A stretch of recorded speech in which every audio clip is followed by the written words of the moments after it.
We want to thank everyone for their patience during the 2-week closure of the I-5 southbound on-ramp to I-84 eastbound. Starting July 25th, the westbound ramps to I-5 will close 24 hours a day for 2 weeks at a time.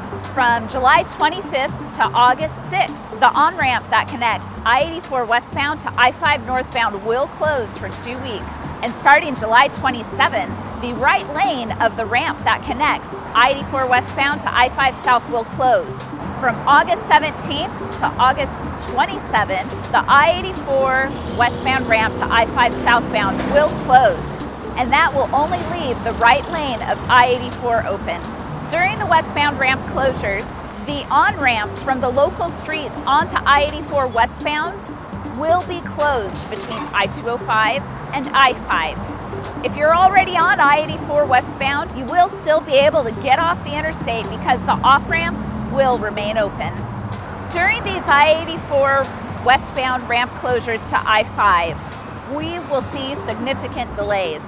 We expect backups to stretch as far east as Troutdale, as far north as the Glen Jackson Bridge on I-205, and as far south as the Sunnyside area along I-205. Gridlock type congestion is expected on weekdays from 5 in the morning until 11 o'clock at night.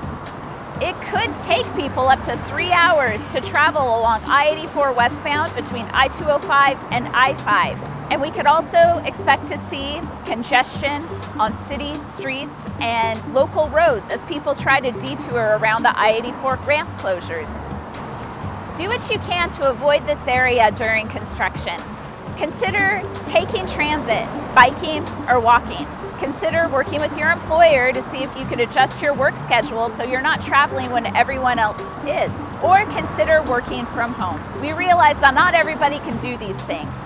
However, those who have for the other ramp closures and those who will are making it better for people who must drive in these conditions.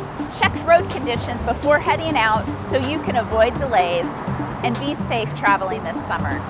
Visit bigfixpdx.com to learn more about how construction and road closures will affect you and look for other options besides driving in this road construction.